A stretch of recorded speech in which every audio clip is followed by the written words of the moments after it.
Right. Thank you so much, everyone, for joining us. So today we have Mala Tintalapudi joining us today. She is a counselor from NC State, and she's going to talk about the topic of how can we manage anxiety and stress in graduate school. Thank you so much, Mala.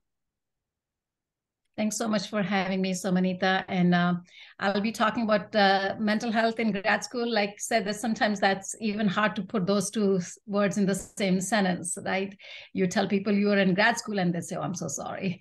And the image that comes to mind is underslept, underfunded, overworked, and overcaffeinated individual. I'm going to talk today a little bit about stress, some of the unique aspects of stress as relates to grad school and what we can do to manage our mental health. So I want to leave time for us to engage in some Q&A. I know we are a small group today, so hopefully we can engage in some conversations at the end of my talk. I'm going to try and present and share my screen. So let me try to do that.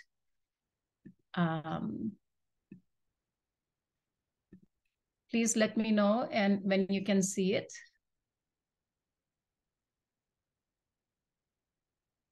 Looks like you can. Yeah, okay. Just really laying some groundwork for what stress is. We all know that stress is a normal part of everyday life. It's our body's response to either an actual threat or a perceived threat. And stress, when it happens to us, it activates our sympathetic system, causing us to have the flight response. And like I said, it's a normal part of our life. Short-lived stress can actually be really helpful. It can give us that temporary boost we need. It gets our heart pumping, our focus improves, we stay up, and we get our work done. The short-term stress is designed to help us.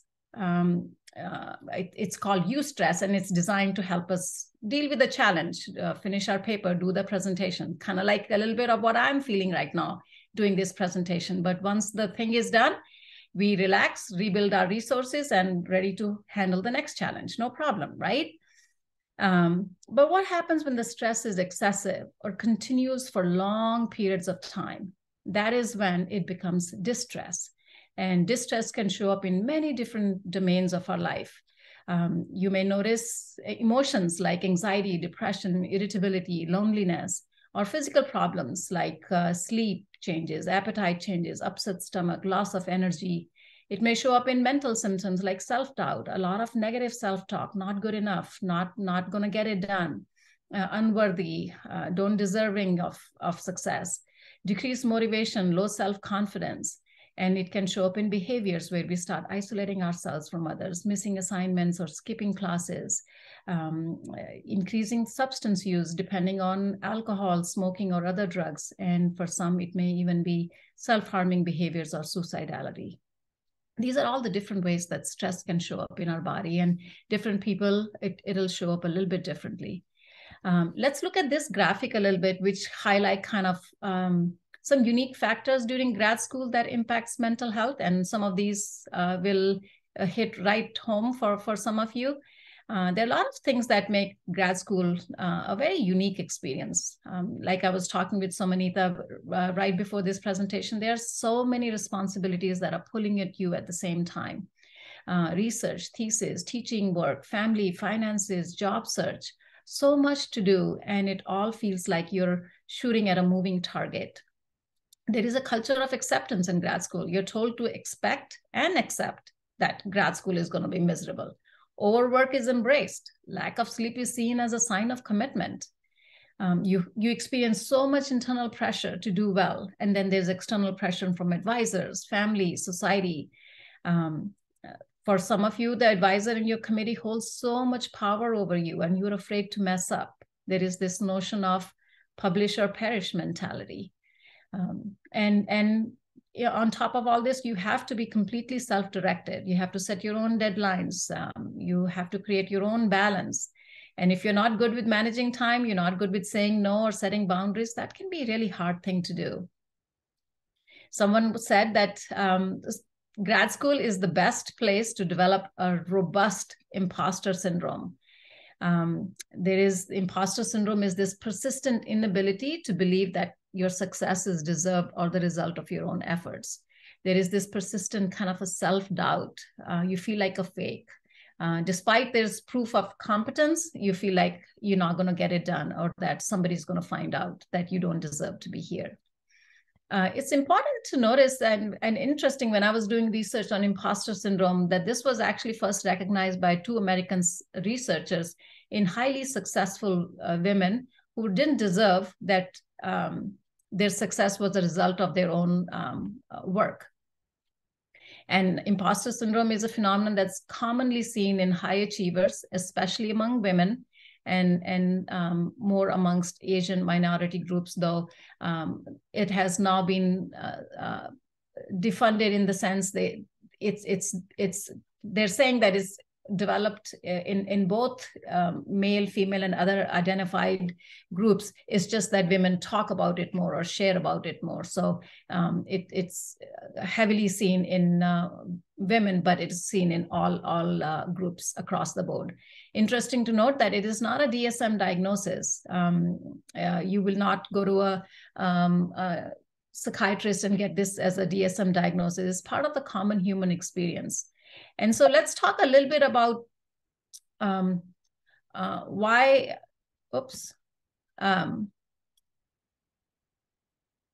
there are several reasons why imposter syndrome is so common amongst grad students.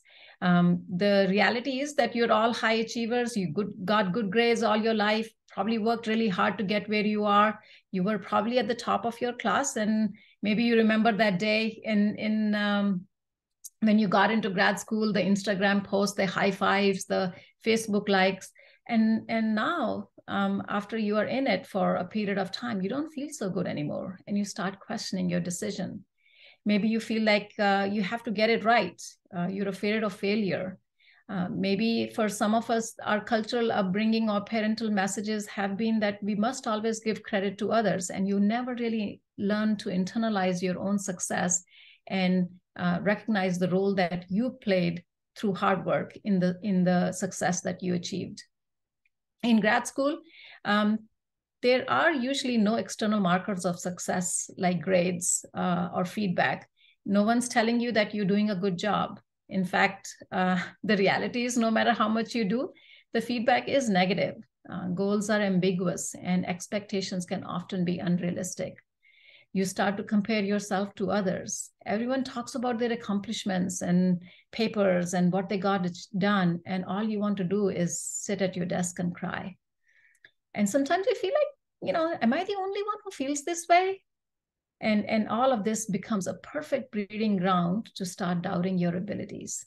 And you respond to this by either overworking, work, and not take a break because you're trying to prove something to yourself or trying to make the imposter syndrome go away, or you start avoiding work and say like, it's worthless. There's no point going on.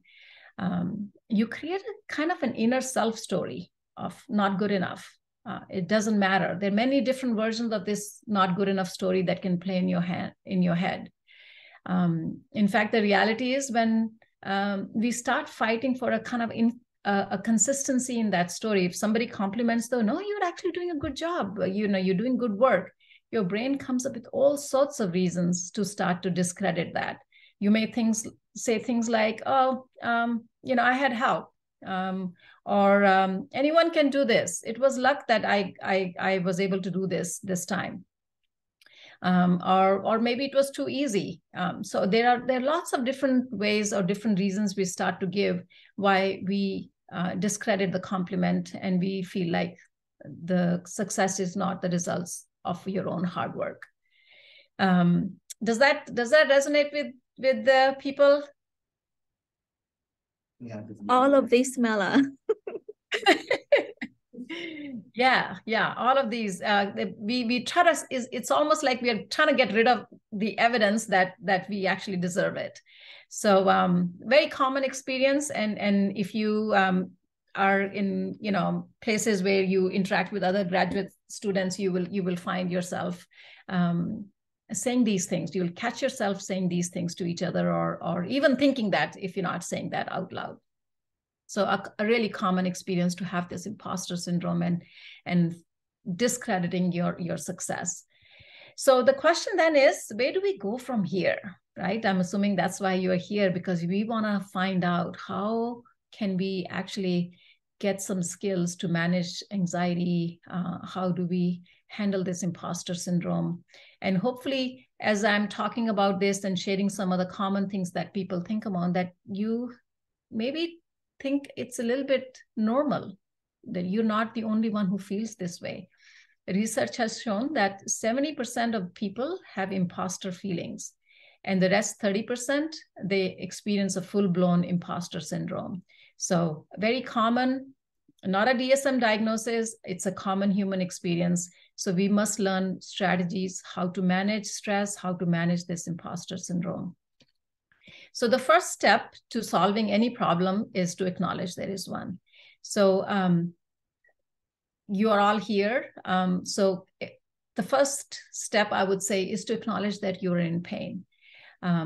Instead of just saying, oh, I'm stressed, I'm overwhelmed, because that can feel like everything is out of your control. Notice and name what you're thinking and feeling in that moment. I'm noticing my heart racing. I'm noticing worry. I'm noticing anxiety about my experiment. So be very clear and say it out loud, even write it down as to exactly what it is that you're feeling. Notice and name your feelings and thoughts is a really important part of learning to have a sense of control or separation from your thoughts and feelings. The other thing I would venture to say it, learn to separate feelings from facts. Just because you feel something, you can feel something and it need not be true. So for example, if you feel that others are better than you, does that make you stupid? If you feel that you're going to fail a test, does that make you a failure? If you feel like your advisor doesn't like you, does that make you unlikable? Right? So you can feel like a fraud and it need not be true. Right? So learning to separate feelings from facts is a really important pause that you can give to yourself when you're feeling overwhelmed and stressed. The other thing, another skill that I would want to mention to you is learning to defuse. And defuse is when you're fused is when you are entangled, overtaken by a thought. And defusing means separating from your inner self-talk. So I'm going to do a kind of like an experiment here. So let's say one of the phrases that often comes up for you is, I'm not good enough, which comes up for me all the time. I'm sure it's a common thing that comes up for a lot of you. And there's a different versions of not good enough. But I'm going to just generic say the statement, I'm not good enough. And so instead of saying that I'm not good enough, how about if you were to rephrase it like this? I'm having a thought that I'm not good enough. What's the difference between the two? Is there a difference, anyone? I think the first one, it's like you are assessing it. But the second one is like you are not criticizing yourself, but you like you said, you acknowledge that, okay, this happened. You acknowledge that it is just a thought, but it's not necessarily, having to be a truth. So the second one helps you to maybe set you aside, look at the big picture, and just, don't be too overwhelmed, too critical about yourself. Yeah, I love the words that you use, Samanita. One was separate yourself. It need not be true. Because when you say I'm not good enough, it becomes a part of your identity. And it's almost like you are the emotion. And when you say I'm having a thought, it's like this is the person, you with all your dreams and qualities and strengths and weaknesses. And in this moment, this person is having a thought that they are not good enough. And there's a little bit of distance between you and this thought. And in this gap, is room for choice. Choice to believe that thought, choice to engage with that thought, choice to rationalize that thought, choice to dispute that thought, or choice to acknowledge that thoughts will come and go, and you can focus your attention on the person or activity in front of you. When we say things like in our common language, things like I'm sad and I'm anxious, it's almost like we are the emotion. But when I say I'm noticing sadness, I'm having a feeling of anxiety, I'm noticing a feeling of anger, it separates us from that thought and feeling and gives us some distance. There is a difference between being an emotion and having an emotion. So that is an important skill to learn so that we can have some distance from the thoughts and feelings and engage with what is important to us. So this is just a graphic. I am not good enough versus I'm having a thought that I'm not good enough, how it's distancing from that person. So let's say somebody says, you know what, yeah, thank you for those skills, but I am just like completely overwhelmed. So Manita was saying before this, like I am at a place where I just like, I have so much going on. I'm so overwhelmed. I don't even know where to start. Where do I start? And I would say that when you have so much going on that you just absolutely don't know where to start, there are 2 or 3 different ways that you can begin to problem solve. One is, if you have a problem that has an accessible solution, the situation can be fixed, the circumstances can change, then you use your problem solving or problem focused coping. What do I mean by that? You gather the facts, you seek advice, you do the pros and cons of what actions you should take, you set the goals, pick an action that you're going to take to solve this problem, implement that action, and then reassess. So a very circumscribed, problem-focused coping when the solution is accessible. Oftentimes, of course, we are overwhelmed with the problem that does not have a solution that is accessible. Things are out of your control, and circumstances cannot change. Could be like, let's say you lost a loved one. There is no solution to that problem, or your partner broke up with you, and you don't have any control over that outcome. So in that situation, we use what we call emotion-focused coping.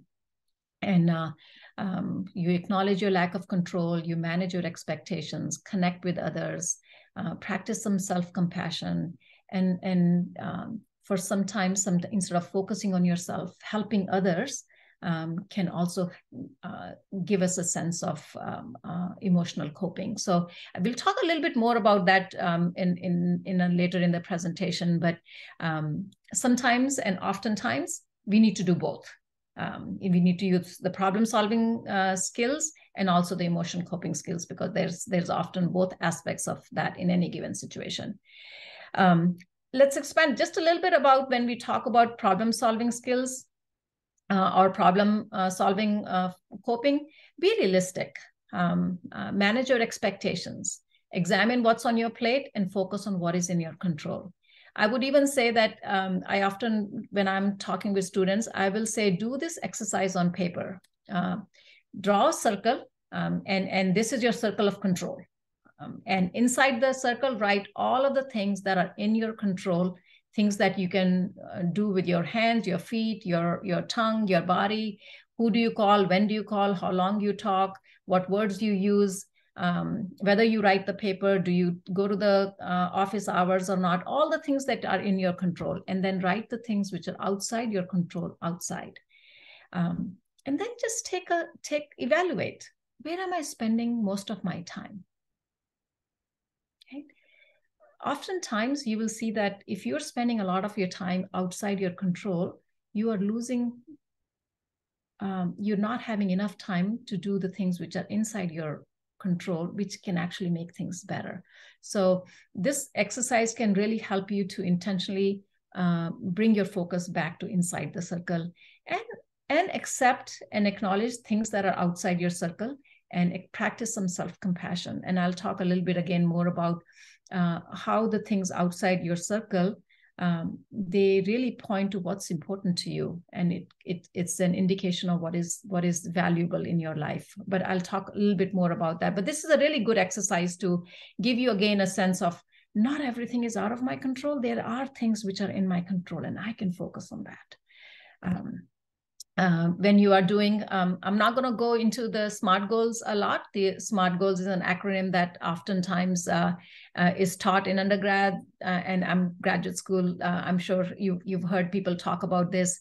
Instead of saying, "Oh, I'll do better in my dissertation. I'm going to work on my dissertation this week." Well, what does that mean? At the end of the week, you don't know, did I meet my goal or not? I would encourage you to make goals that are SMART. SMART is an acronym, goals that are specific, measurable, achievable, relevant to your goals and values, and time-bound. So instead of saying, I'll do better, I'll do research or work on my thesis this week, a SMART goal would look like by Friday, 4 p.m., I would have written the first 2 paragraphs of the first chapter of my thesis. That is very specific, it's measurable, it's achievable. You can actually do that. It's relevant to your goal. You want to finish your project, and it's time-bound. What SMART goals does it creates very tangible rewards and a sense of accomplishment. That dopamine boost is a real thing. How many of you have done this where you did something, it was not on your to-do list, and you go write it on your to-do list and you check it off? I have done that, because it gives that dopamine boost in my brain that helps me to feel good about having moved forward in things that are important to me.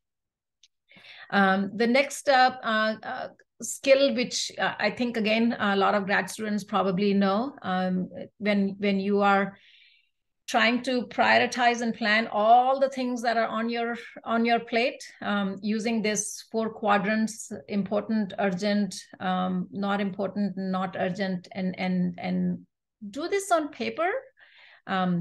Oftentimes I would ask students to assess both the urgency and importance of what needs to be done. Oftentimes I find that we spend so much time in the quadrant 1, which is the important and the urgent, the deadlines, the crises, the key meetings, that we feel drained, we feel overwhelmed, we feel overworked, because that's where all the time gets spent. We're running from crisis to crisis, fire to fire.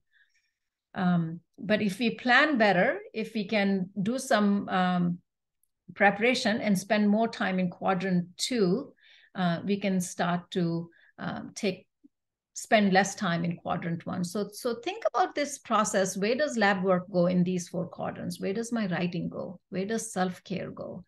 Where does spending my time with a partner go? Where does Netflix go in all of this? Because sometimes people will put not important and not urgent, things like self-care and spending time playing with my kid.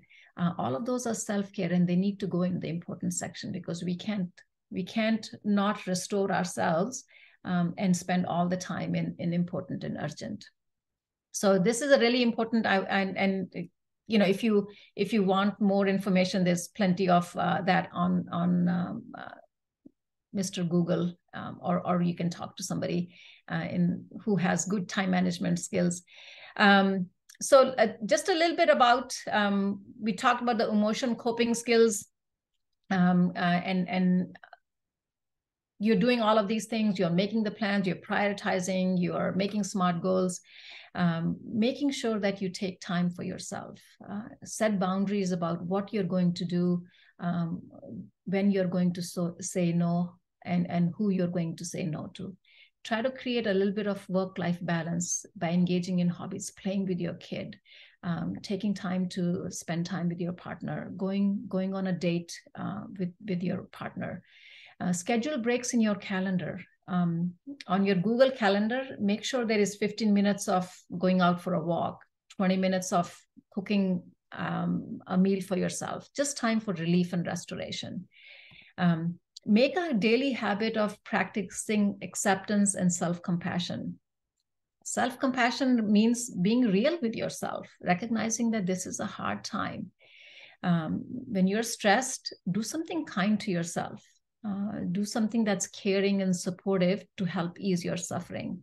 I would often encourage you, and you can look up these online, or we have plenty that we can send to you, putting a kind hand on your heart and saying short phrases to yourself. Be kind. Go easy. This is hard. Be gentle. This too shall pass. Those are all like small phrases you can say to yourself to help you calm down, to know that you care about yourself. And the last thing I would say is connect with your values. We don't have strong emotions about things that don't matter. The fact that you're having a strong emotion means that there is something important here. So what's the underlying value underneath all of this emotion? Is it the value of being accomplished, the value of being responsible, being innovative, making a difference, being creative, providing for others, caring for myself, being productive? What's the underlying value? And connecting with that value can sometimes take the sting away from all this emotional turmoil that you're going through. So it's really important to practice these things on a regular basis. Rather than parking these things, oh, I'll do these things when the project is finished. I'll do these things when the semester is over. It's kind of like you don't go to the gym and lift a 200-pound weight, right? It doesn't work that way. We need to practice these skills, these coping skills on a regular basis so that you can use these when you're feeling overwhelmed. So don't park it at the end of the semester, or I'll do it when I have time. Practice small ways to engage in these skills on a daily basis. This is just a wellness wheel. Again, when we talk about self-care is a lot of different areas of your life, and you need balance in your life. So if you imagine yourself driving a vehicle and something is out of whack, the wheels are out of whack, and they're imbalanced, it's not going to help your vehicle go very fast. It's going to pull you off track. It's the same way. We want to have a wellness model where we are paying attention to all different areas of our life.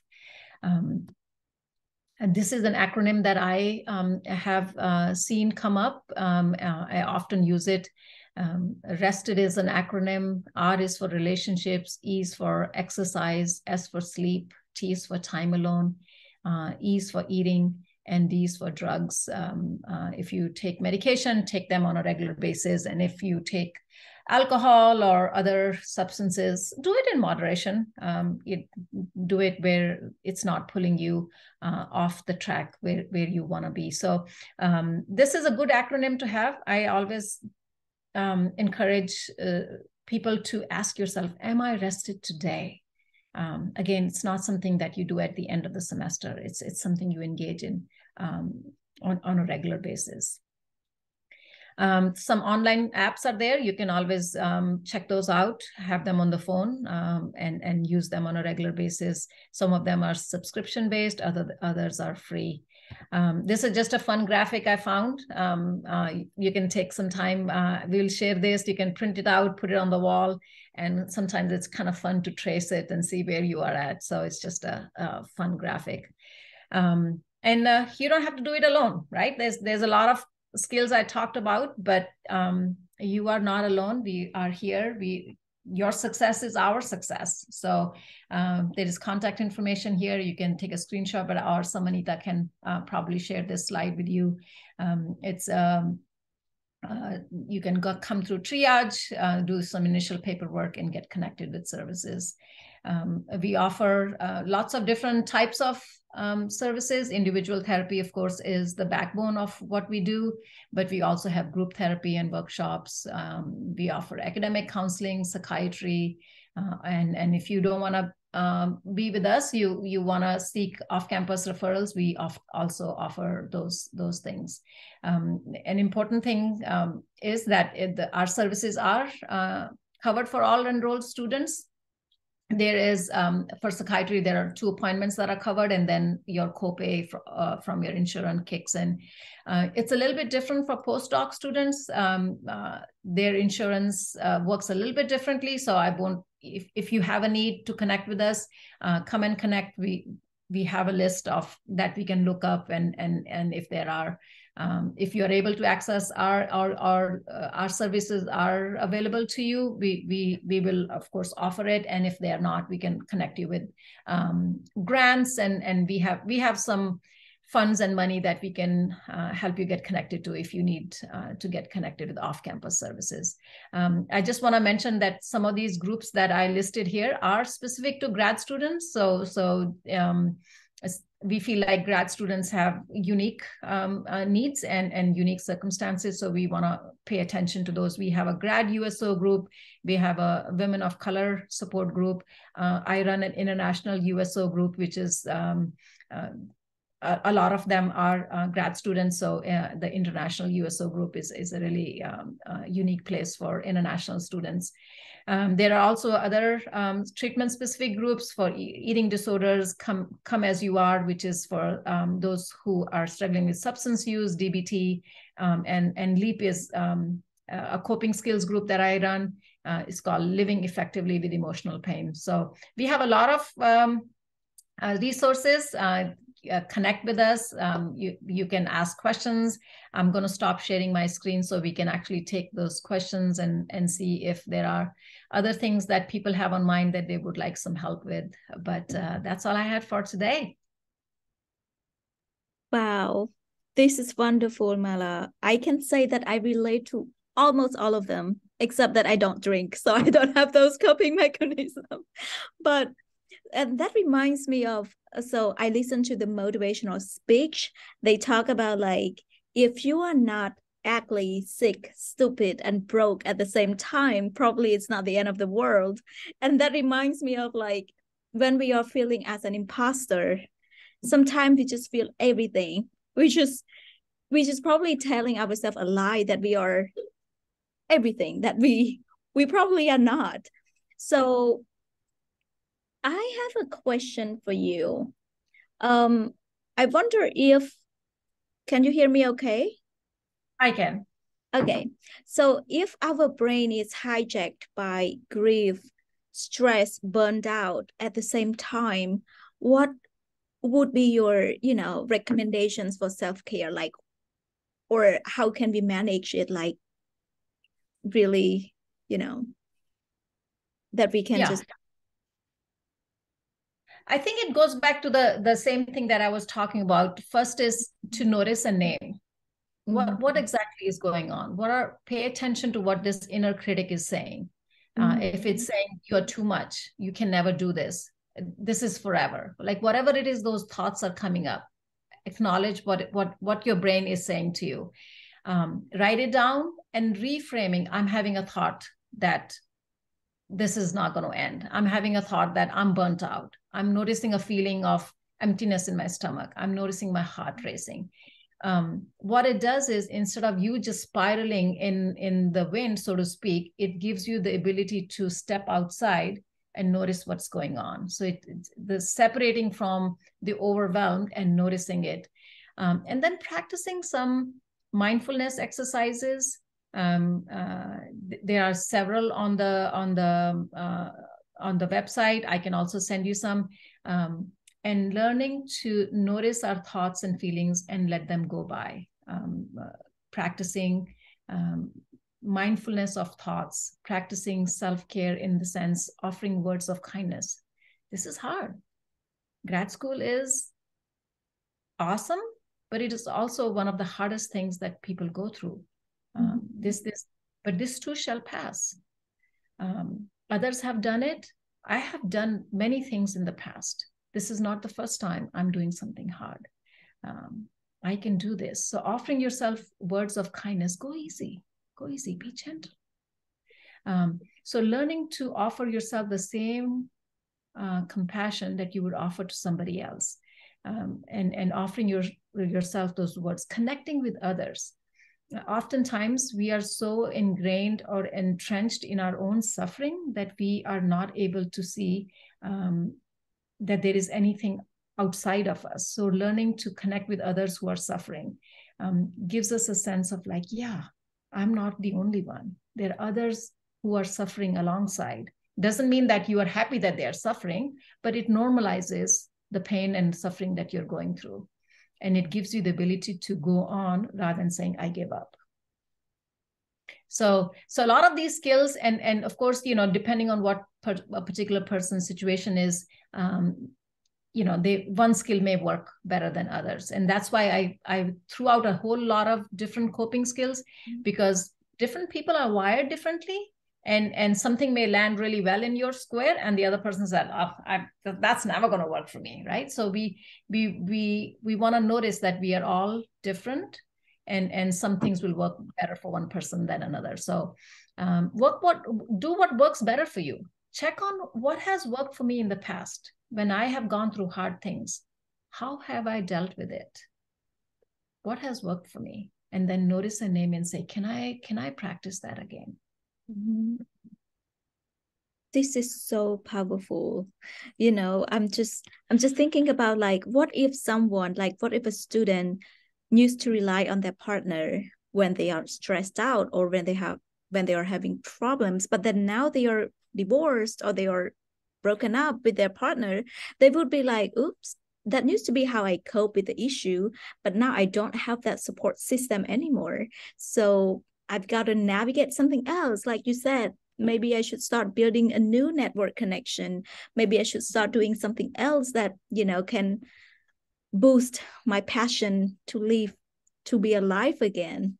And I would want to hear from our students. Like, I was just sharing about my international student point of view. So I wonder, how about students, like other graduate students, especially like non-traditional students? How was your experience with, dealing with stress and anxiety? Tim and Ming, can you please share with us?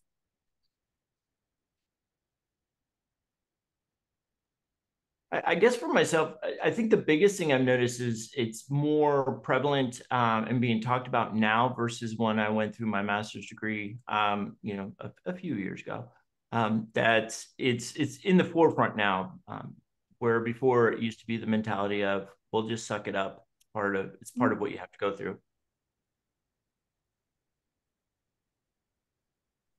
I'm glad you said that, Tim. There is such a culture of acceptance that if you're not miserable, something is wrong. You're probably not working hard enough if you're not miserable. So I think it's important to pay attention to that culture of acceptance, and also, like you said, we're talking about it more. It's at the forefront, and that's something that I really feel is a good shift. That people are not only talking about it and also making room for it, and people are willing to make accommodations for somebody who's struggling and say, you know what, like, yeah, maybe I can take off something from your plate, or maybe you can do something different so that you can restore yourself and come back to it. Go ahead. Go ahead. I was just going to say, I have noticed, like, some of my professors have definitely adopted the engaging. If there's something you need, let us know. And then others, not so much. Is there efforts to kind of, I guess, educate the educators on, some of these initiatives as well? Tim, you hit on something so important. We as a counseling center can only do so much, right? There are so many students who don't come to us, who are dealing with, faculty, professors, mentors, advisors. So actually there's a whole new task force that's been created to address this very thing that you talked about, educating the educators about the need for mental health and awareness about it and treatment for it. So in fact, and I think it's been launched just yesterday. We got an email. There's a faculty mental health toolkit that's been released, and it's published. And so faculty has access to it, and it has all sorts of information and training and stuff like that available to faculty to engage with mental health, so that because they're the ones that you are talking with, right? Like we are kind of, a little bit farther down the road. We hope we won't be, but the reality is that most of you are engaging with your professor and advisors as the first option. So the toolkit is out there. It's available. So appreciate you naming that. Yeah, I'm so glad you brought this up because actually it has been all about my research. Like since my first doctoral degree, I study how US professors can better support, international students. How can they better understand that? And I had a discussion with one of the professors that were teaching international students. He said, we cannot teach empathy. We cannot teach faculty empathy because it's not in the job description. But you have to figure out how can we engage them, because not all faculty have been out of the country to understand, like how being an international student is like, what are the expectations of someone being in a foreign land and trying to navigate all the things that they have never been through. So the same thing when you mentioned about mental health things. So faculty is also a person, right? While they are trying to manage their life, for example, like while they are trying to be very like flexible with students turning in the assignment late, they also have to make sure that they have time, to remind themselves, I need to grade this student's paper this day, that day. But that's why they set up like a deadline for them to just sit, finish it in one sit, or hopefully just maybe in case student need, have some urgent things happen, we can be flexible. Like, because I'm working with like faculty and students, like I'm kind of like understand both sides. And that's why like my current research is about exploring like imposter syndrome in students, and also trying to suggest faculty and staff and educational leaders who are working towards supporting student success to understand how imposter condition is like and how can they better support students. And this is exactly what I'm doing. So yeah, I really appreciate the question. We also have comments from Ming. She said, non-traditional students who has family responsibility. Yes. How to balance school, family. So would you like to provide some advice, Mela?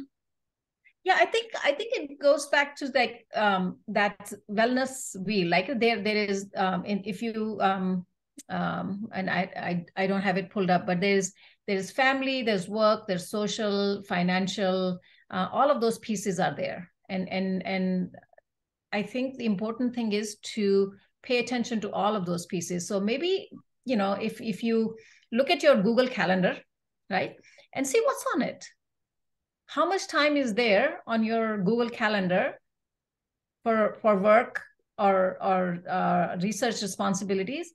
And where is the time in there playing with my kid, or cooking dinner, or taking a walk, or calling a friend, right? I would recommend doing those things, putting time in the schedule for those things so that they also get priority. A lot of the times what happens is these things get the leftover of your time at the end of the day. And who has time at the end of the day? You are tired and exhausted. And what happens? It goes out the window.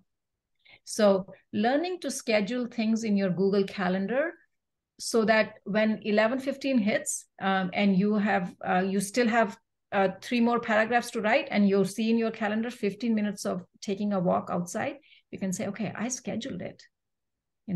I'm not taking time away from my paper. I scheduled it on my Google Calendar. So it gives you permission to say, I'm going to step away for 15 minutes and come right back to it.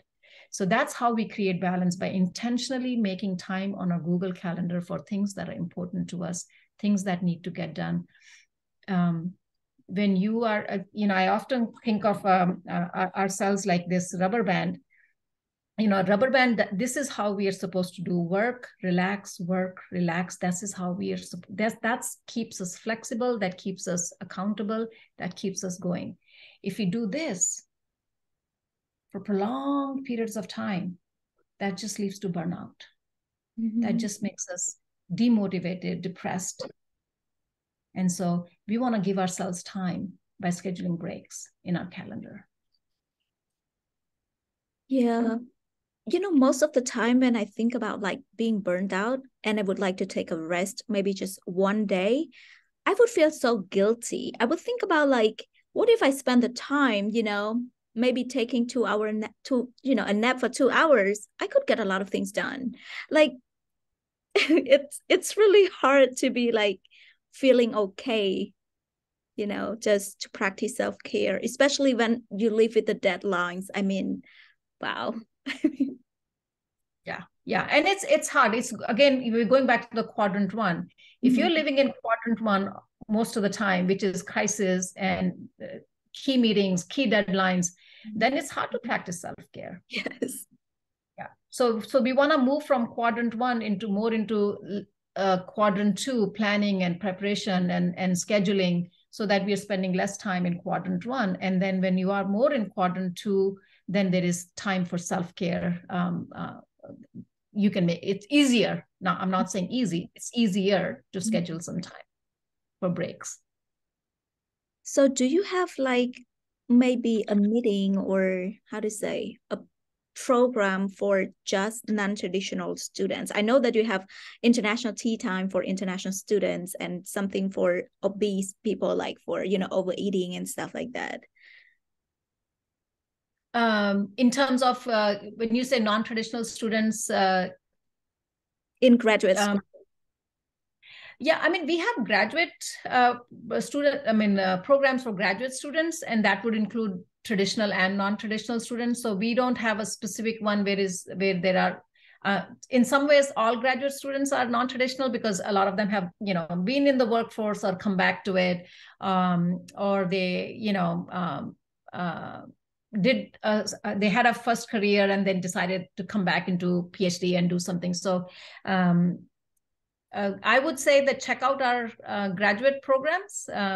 We have groups that you can be connected with. Of course, individual therapy is always there, but like you were saying, we have drop-in spaces. We have drop-in spaces in Multicultural Center. We also have drop-in spaces in African American Cultural Center. We have drop-in spaces, International Tea Time, with a lot of graduate students come to that, which is on Thursdays, actually today, from 3 to 4:30 in multipurpose room in Tower Hall in Hunt Library. And we try to create that in, again, in Centennial Campus, because more graduate students are in the engineering programs, or they're international students, and they tend to hang around more in the Centennial Campus, so make it more accessible to them. But yeah, I mean, if you have any specific questions or ideas, we are always willing to, do more things, do new things. So, but, check us out if that is something that you can be helpful to you. Yes. So because like, especially in my program, we do have like traditional and non-traditional students, because some students, they're just going straight from, school, and then they keep, they have been in school for years, but they haven't really been out to really work outside. So those students may feel differently from those who have been out of school, having kids or coming back. And so it's like a cultural shock in a different type, but not like an international student, but like as a non-traditional student who is coming back to school, and then you experience, it's like a reverse cultural shock, kind of like you started to be a student again, but like all your classmates are younger than you, or maybe they are, having experiences with being a student like all the time, but you are trying to navigate your path back to be a student. So that's why I'm thinking, like when Ming mentioned about, oops, now how can I deal with balance between kids, school, work, and like how can I be better at all of them?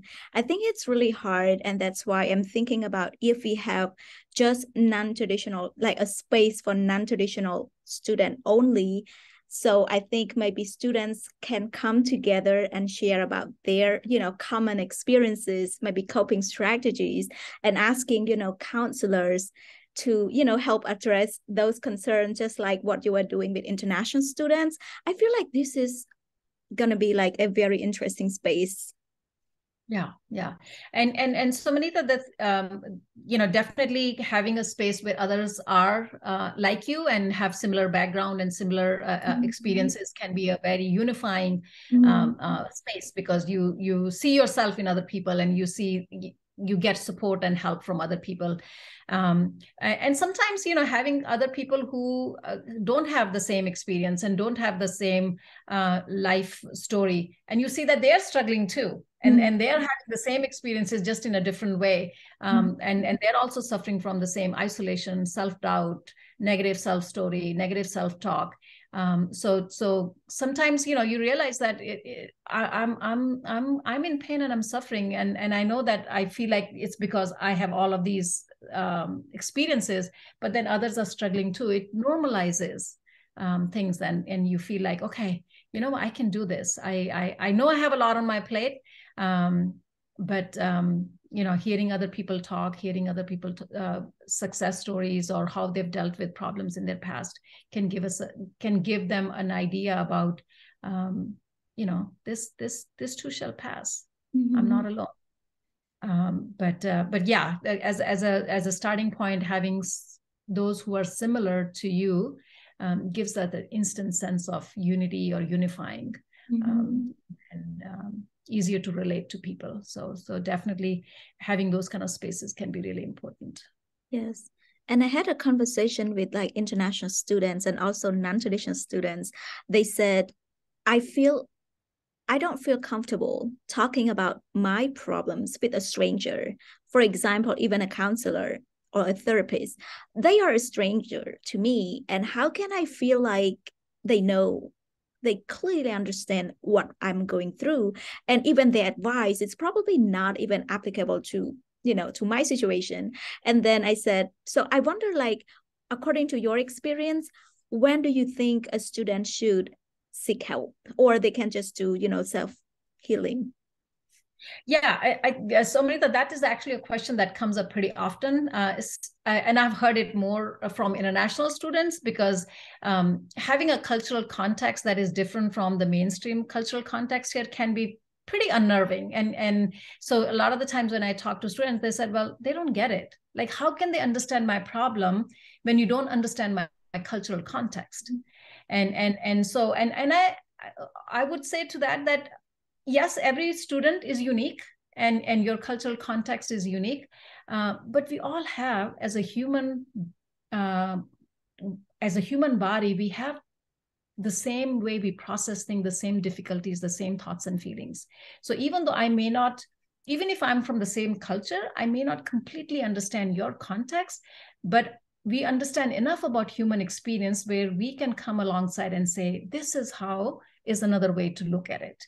And being able to take a different perspective and step, it's almost like, somebody says the fish doesn't know it's wet, right? It's only the person who's outside can say, oh, that's what's going on. So sometimes just having another person who is not going through the same thing, and a counselor can often be that third person perspective, can be really empowering. So I would say to you, like, if you have that thought, just notice, I'm having a thought that I might not be understood, but take that leap of faith and connect with the counselor. We at the counseling center have really worked hard to have all of our counselors be multiculturally competent. So all of our counselors can meet with anybody from any cultural context, but we also want to meet your need. If you feel like you want to meet with somebody who is from your culture, we do have international counselors on our center. I'm from India. We have another counselor from Kenya, Japan, China. We have Mandarin speaking counselor. I speak Hindi, Punjabi, and Urdu. We have Swahili speaking. We have a lot of counselors who are or were internationals themselves. So if that's important to you, you can ask for it. When you come, you can say, could I be connected with somebody who is, identifies? Like, I've had several international students ask for a counselor who has immigrant background, because that's really important to them. And they feel like that context is really important to put it on the table. So, yeah, so ask for what you need, but take the leap of faith and let somebody else give you a perspective that is going to help you to feel empowered about your situation. Yeah. So when do you feel like students do need help? Because when I talk to students, like, most of them are talking about the problems, but like they feel like, I don't think it's gonna change. Someone's gonna be able to help me to deal with that situation. When do you think that students do need to seek help? I think if you feel like you have done everything, you have talked to friends, you have talked to advisor, you have talked to family, nothing is working. Okay. If you feel like your previous coping skills are not working, you've tried all the things that you did in the past, it's not working. If you feel like your level of functioning is getting impacted, your sleep, your eating, your behaviors, you're isolating yourself. If you feel your grades are falling, you're not really turning in anything, you're isolating yourself, you're starting to use substances, you're trying to do going into self-harm or suicidal ideation. If you feel like, this is different, this is not, like I've had stress in the past, but this feels different, right? But if you're in doubt, just come.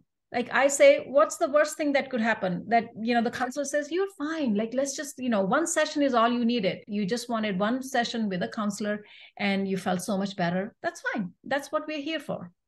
So to me, no question is too small or too big. If you feel like, do I need it? Do I not need it? Okay, check it out.